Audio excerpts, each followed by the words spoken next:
আসসালামু আলাইকুম প্রিয় বন্ধুরা, আপনারা সবাই কেমন আছেন? আশা করি নিশ্চয়ই সবাই খুব ভালো আছেন। আলহামদুলিল্লাহ, আমিও ভালো আছি। তো আজকে আমি বাসায় রেডি করেছিলাম কাবাব, বিফ টিক্কা। সেটা আপনাদের সাথে শেয়ার করতে চাচ্ছিলাম। যদি ভালো লাগে আপনারা বাসায় তৈরি করে খেতে পারেন। তো আমি নিয়ে নিলাম, এখানে আমার যা যা লাগবে নিয়েছি আধা কেজি বোনলেস এবং চর্বি ছাড়া গরুর মাংস ছোট ছোট করে কেটে নিয়েছি। আর নিয়েছি ছোলার ডাল, ভিজিয়ে এটাকে আমি আগেই প্রসেসিং করে নিয়েছিলাম। এখন দিয়ে দিব ছোলার ডাল। আমি হাফ কেজি মাংসের জন্য নিয়েছি 1 পোয়া বুটের ডাল।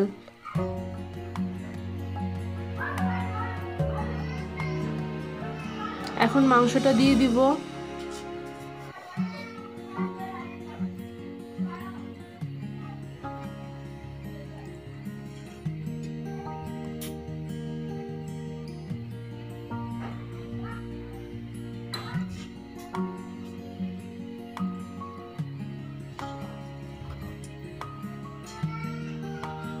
আর মাংসটা ছোট ছোট করে কেটে নেওয়ার কারণ হচ্ছে খুব ভালোভাবে ব্লেন্ড হয়ে যায়, আর হচ্ছে সিদ্ধ হতেও কোনো ঝামেলা হয় না, মশলা খুব ভালোভাবে ভিতরে ঢুকে, তাই আমি ছোট ছোট করে কেটে নিলাম।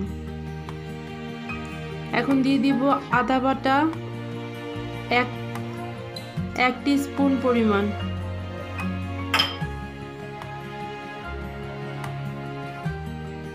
দিয়ে দিব সম পরিমাণ রসুন বাটা।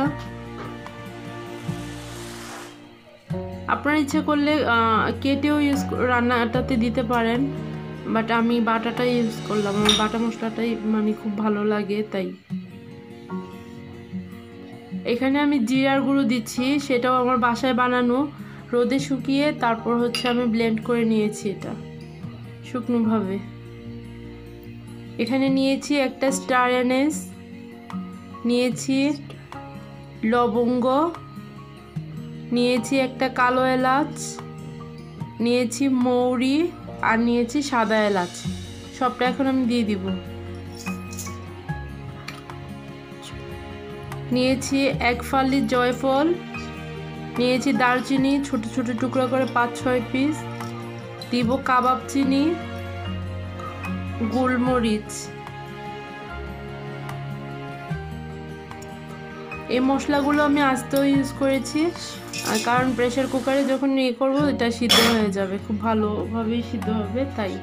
আর ব্লেন্ড করে নিব, সেজন্য দিব কিছু তেজপাতা, দিব 3টি শুকনো মরিচ, দিব 4টি কাঁচামরিচ, দিয়ে দিচ্ছি পরিমাণ মতো পানি। আর প্রেসার কুকারের সিটিটা হচ্ছে আপনাদের প্রেসার কুকারের প্রেসারের উপর ডিপেন্ড করবে। এটা কি কারো কারো প্রেসার কুকারে অল্প সিটি লাগে আর কারো বেশি। পরিমাণ মতো লবণ দিয়ে দিলাম, দিচ্ছি মরিচ গুঁড়ো,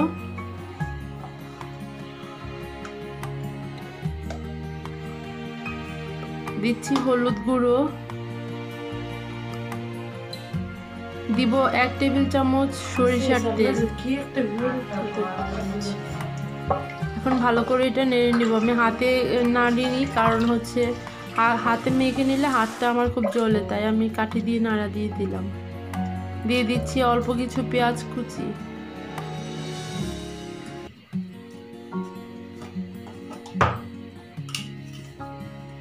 দিয়ে দিব সামান্য টেস্টিং সল্ট।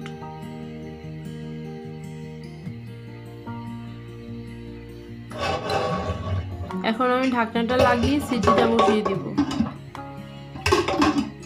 সিটিটা আগে খুললে আমি ঢাকনাটা বসাই, কারণ ঢাকনাটা দিতে প্রবলেম হয় না, তাই সিটিটা আগে খুলে নিই, পরে বসিয়ে দিই।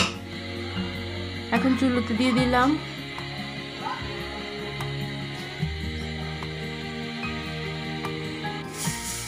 আমি আমার প্রেসার কুকারে 4টা সিটি করে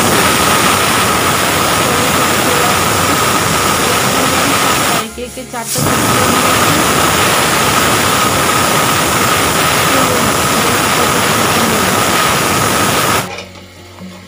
এই তো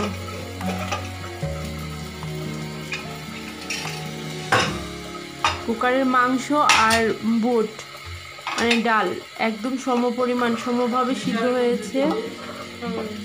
এখন আমি পানিটা খুব ভালোভাবে নেড়ে শুকিয়ে নিব। এই তো শুকিয়ে গেল।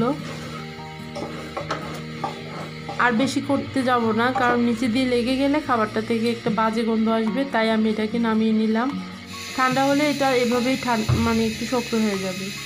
আর নিয়েছি এখানে ব্রেড ক্রাম্পসের বদলে আমি 3টা টোস্ট বিস্কিট নিয়েছি এবং এটা ব্লেন্ডারে ব্লেন্ড করে নিচ্ছি।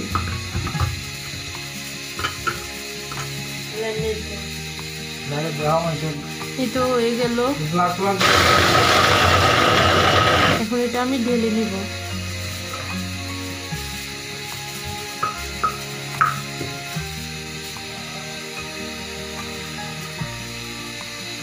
আর এখন দিয়ে দিচ্ছি কিমাটা। এটাকে আমি কিমা করে নিব খুব ভালোভাবে। এমনভাবে করব যে একদম ফিনিশ না হয়ে যায়, একটু ছাবা থাকে, হাতে লাগে, এরকমভাবে করব, কারণ বেশি ফিনিশ হয়ে গেলে খেতে তেমন কিছু হয় না, তাই মুখে মাংস দাবার জন্য দিচ্ছি।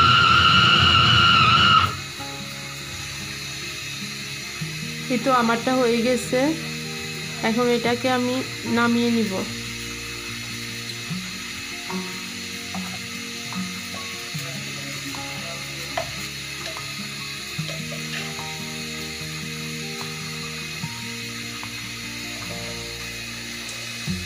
আর কিছু নিয়েছি পেঁয়াজ, কাঁচামরিচগুলো আমি কুচি করে নিয়েছি। পেঁয়াজ আর কাঁচামরিচ এগুলো আমি এটার সাথে মিশিয়ে দিব। আর কারো যদি ভালো না লাগে পেঁয়াজ আর কাঁচামরিচ অ্যাভয়েড করতে পারেন। কেউ পুদিনা পাতা দেয়, আমার ভালো লাগে না, তাই আমি এটা দিইনি। দিয়ে দিচ্ছি একটা ডিম। এখন এটাকে আমি খুব ভালোভাবে মেখে নিব, করে কাবাব বানিয়ে নিব। আর আমি এখানে বানিয়েছি আমাদের যতটুকু লাগবে ঠিক ততটুকু, আর বাকিটা আমি বক্সে করে এভাবেই রেখে দিয়েছি।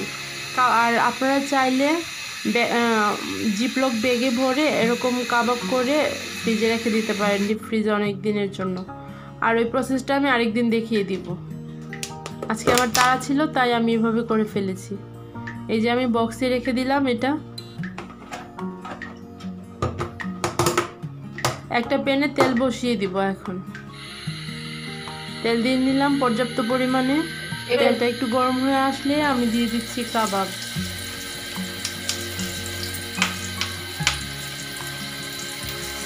আমি যতগুলো কাবাব লাগবে সবগুলো ভেজে নিলাম। আর কাবাব বানিয়েছি হচ্ছে, আমার কাবাব খেতে খুব পছন্দ, তাই আমি কাবাবটা বানিয়েছি। আমার কাবাব হলে আমি আর অন্য কিছু লাগে না, তাই আজকে একটু কাবাব খেতে ইচ্ছে করলো, তাই বানিয়ে নিলাম। আর আপনাদের যারা আমার মতো কাবাব পছন্দ করেন তারা এইভাবে ঝটপট বানিয়ে নিতে পারেন।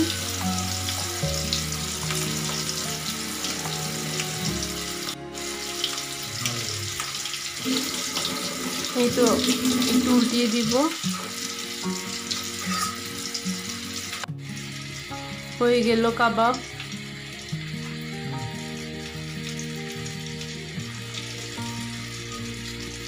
একে একে আমি সবগুলো ভেজে নিয়েছি।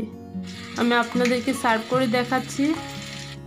টেস্ট তো আর দেখাতে পারবো না, সার্ভ করেই দেখাচ্ছি। অবশ্যই খুব মজা হয়েছিল। আর আপনারা অবশ্যই বাসায় ট্রাই করবেন। সবাই ভালো থাকবেন, সুস্থ থাকবেন, মাস্ক ইউজ করবেন।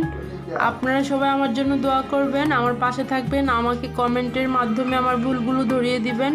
আমি আমার নিজেকে শুধরে নিতে চেষ্টা করব। সবাই ভালো থাকেন, আমিও ভালো থাকবো ইনশাল্লাহ। আসসালামু আলাইকুম।